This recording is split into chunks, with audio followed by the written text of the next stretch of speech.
This is a game that uniquely and exclusively exists on the Nintendo DS. It is not my job to convince you that buying this game would be a good use of $5. It is not my job to convince you that if you wait and buy it just a few years from now, it may cost you $50. That is not my job. You may hate the original Dig Dug. You may hate any game ever made inspired by, linked to, or related to the Dig Dug brand. If so, no problem. But, if you are interested in the single greatest game ever made in this series, the greatest game to ever have any of the gameplay elements of the classic arcade game, it just so happens this is a masterpiece of its kind.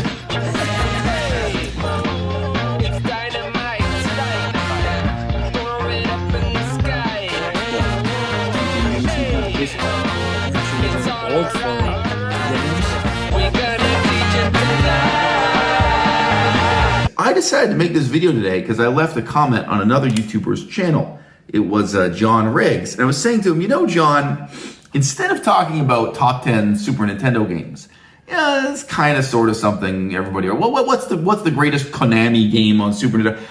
You know, really, there's a lot of digging to do when you're talking about the Nintendo DS library. There are a lot of games people have really never heard of before, and that are retro video games with classic 8-bit and 16-bit style gameplay.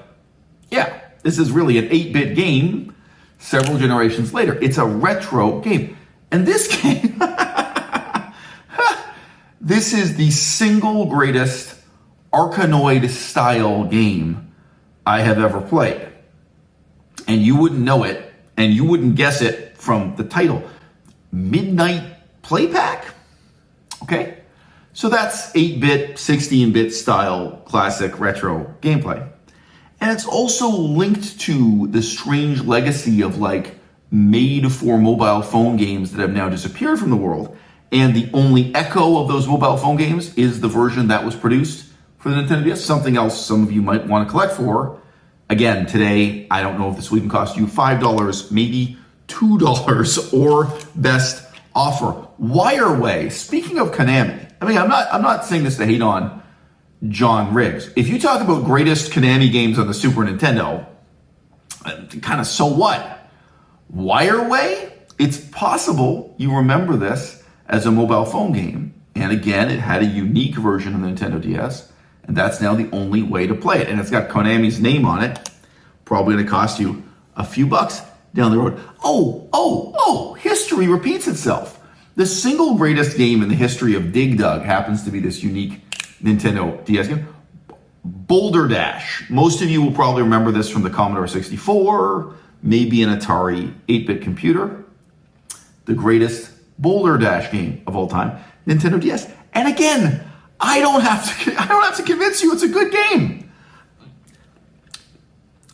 If you like Boulder Dash, if you are interested in Boulder Dash, if you are interested in the history of classic retro video games, then this is worth $5 to you. I never play it. I never play any of this stuff myself. I'll leave the philosophizing for a little bit later in the video, but I'll be honest with you. I am tempted to take every single Nintendo DS and 3DS game I have right now and put them all on eBay as a bundle, or give them all away to someone in the audience, or trade it in for something. Trade it in for a stack of extra large condoms, or maple syrup, or something I can actually use. All right. Each one of these games is a unique and significant example unto itself, but they also represent different patterns in what makes the Nintendo DS library interesting for people who are serious about retro games. Mystery Dungeon here. The original Japanese title is somewhat longer. This has the Sega logo on the card. I assume it had very little to do with Sega, and this one is also going to go up in price. It's going to get harder to own. Here we have a unique Nintendo DS version of a Super Nintendo game. It's not emulation. It's reprogrammed from scratch. It has a lot of unique features, and they ironed out a lot of the imperfections in the original game. They improved on the original game while keeping it very classic, very retro in style. Okay? I hate this game. I utterly despise this game. I don't want to play it. I'd like to give it away to someone in the audience or sell it on eBay or whatever. However, in the same sense that like this is the ultimate Dig Dug game and you know this is the ultimate Boulder Dash game, this is the ultimate Arkanoid game, believe it or not. This really is kind of the pinnacle of its genre. If you've been wondering whatever happened to the classic 8-bit roguelike, what did the 8-bit roguelike evolve into? That's the answer. Arkanoid DS, it's a goddamn shame. It's so close to being the greatest version of Arkanoid, but it's a good version. It's a memorable version. It's unique to Nintendo DS. It has a 2-player simultaneous mode. Far from perfect. Certainly worth $5 if you're someone who's interested in and cares about Arkanoid. By the way, the graphics are terrible. It gets a lot of bad reviews, that game. It's better than the graphics would suggest. This one, not to my taste. Again, this is a game that's interesting in itself, but it represents a peculiar sort of category of games in the Nintendo DS library. This was, in its day, the equivalent of Intellivision Lives or the Atari 50 collection. There are actually several of these just for an Atari on the Nintendo DS. They are unique. They are peculiar. You get a unique version of Tempest, for example, with very peculiar graphics.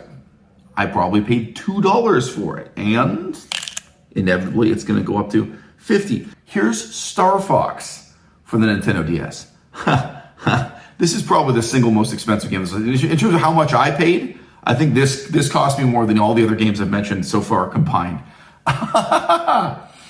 I have never even played this for 5 minutes. I don't think I've ever played this for 2 minutes, and I think I never will. Really. However, I can say the same thing again. If you have happy memories of Star Fox, this is really the ultimate evolution of Star Fox. It's that classic Star Fox gameplay, including a unique 2-player version where you dogfight with each other. It's the next evolution of Star Fox. Probably when I bought this, I had my daughter in mind. Probably I did not buy this for myself, but at any rate, that was years ago, and yeah, I was going through a very difficult time in my life. Kage. Quite a few confusingly named games with Kage in the title. Kage is shadow in Japanese. There are several different ninja games. This is Title Legend of Kage desu. All right? So don't confuse this with other games about a ninja with Kage in the title. But here at long last is the utterly forgotten sequel to an 8-bit classic, The Legend of Kage. Am I going to say this is a good game? Am I going to say it's great? This is a memorable game, and you can't get it anywhere other than the Nintendo DS. This is really part of the history of classic retro gaming in the same sense that this unique version of Dig Dug is. Utterly forgotten. Maybe you can get it for $5. This is a unique Batman title, by way forward for the Nintendo DS.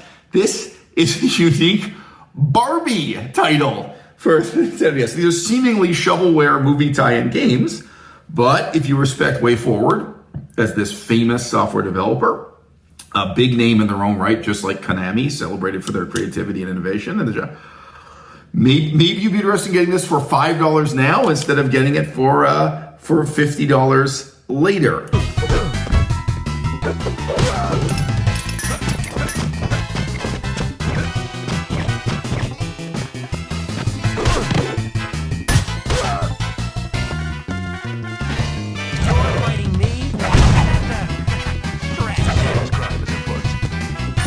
Here it is. That's why pencils have erasers, people. Space Invaders Extreme and Space Invaders Extreme 2. A sincere, well-intentioned attempt to take the classic gameplay of Space Invaders and move forward with it. Was this the only platform it was on? Is this exclusive to Nintendo DS? No. But this is probably the only platform you can get it on or where you would want to spend $5 for it. Looking at Space Invaders as a kind of sub-genre of game unto itself. You know Choplifter? Sega's flawed masterpiece in both the arcade and on the Sega Master Choplifter. What if someone tried to take Choplifter and make it a 2-player simultaneous strategy game? So like add strategy elements where you're fundamentally flying the helicopter and rescue people. I've never played this for 5 minutes. I'm never going to. I wish I could give this to someone in the audience, trade it. So I have a huge collection of these things I've got to get rid of. It's heartbreaking and miserable for me. But hey, that's not the point of this video. Here's another example of a classic 8-bit game being evolved into a unique form on the DS. People who care about retro video games will want to know about it.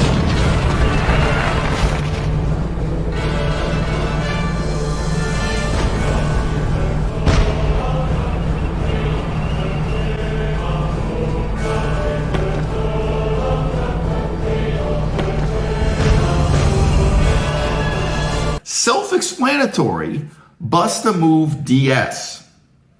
Unique tactile gameplay elements that are not in any other version of the game. Do not buy the 3DS Bust-A-Move game. Do not buy the other one. This is the one that took a step forward in giving a unique rubber band-like tactile element to gameplay. Can't get anywhere else. I hate Bust-A-Move. I don't like this. I don't like this series of games. I was never a fan of Boulder Dash, so the greatest Boulder Dash game I'm not going to like very much. You know, a lot of these games I have no sympathy for. But that is really the classic 16-bit arcade game evolved into its ultimate form. Prism, fantastic two-player simultaneous puzzle action.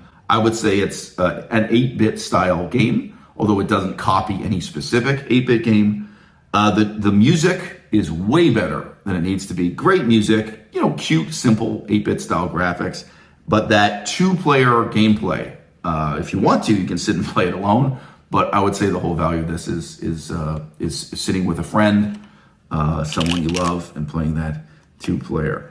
Konami Track and Field, right? One of the classics, unique Nintendo DS version. Unfortunately, world's worst buttons, world's worst controls.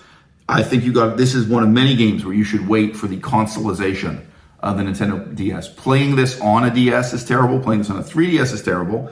If one day you can play it with an actual rugged joystick, would be a lot of fun, especially for people who grew up with, or people who have happy memories about, or people who want to see that classic 8-bit game evolve into its ultimate form, because that's what that is. That is certainly the greatest Konami Track and Field game, even if you hate it, even if you think it's garbage, because in some ways it is.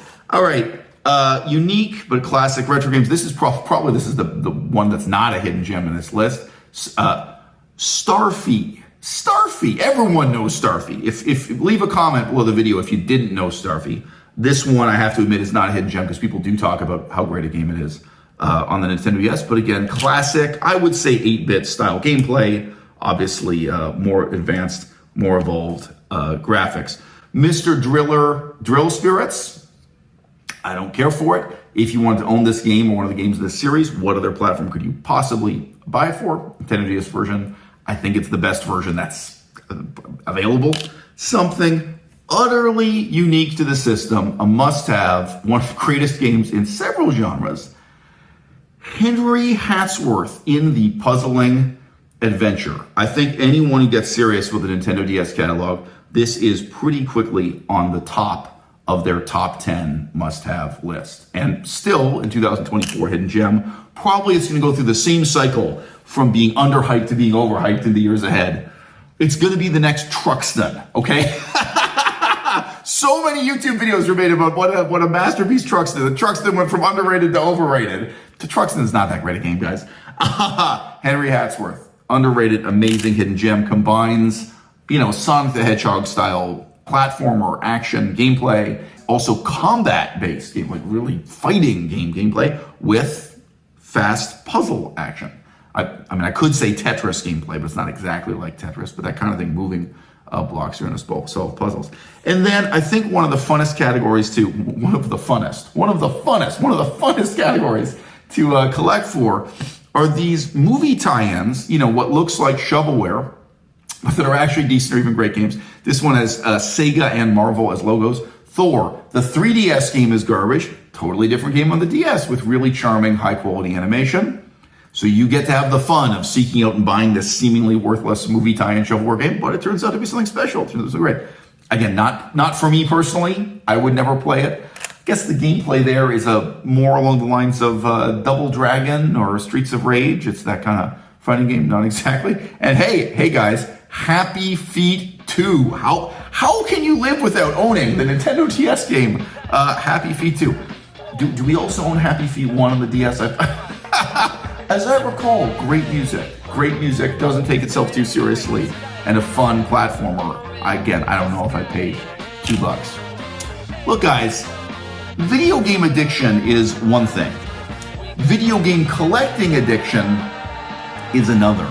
I amassed this collection of Nintendo DS games at a time in my life when I was really going through a very terrible crisis. If you watch my other channel, you will now know what it is I was struggling with.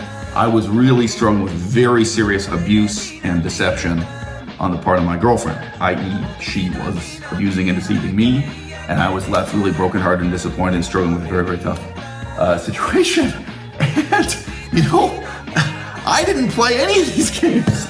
I didn't cope with that by playing games. Somehow, researching and curating this collection of about 99 Nintendo DS and 3DS cartridges, and the way in which that was linked to missing my daughter, my estranged daughter from my first marriage, which is itself a link to this struggle. Woo! There was a lot of emotional baggage that went into why I bought these games at the time that I did, and I now have to look back at the absurdity, fundamentally, of buying video games that you never intend to play. But,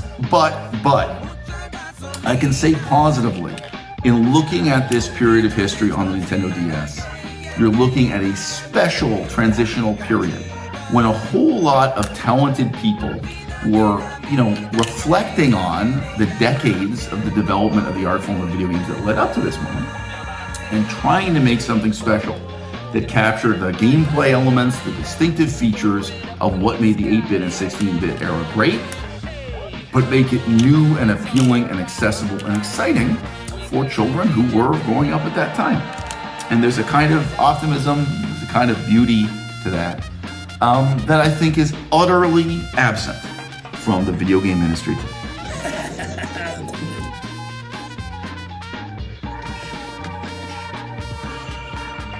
What? Think you can give me some competition? Aren't you a little old for video games?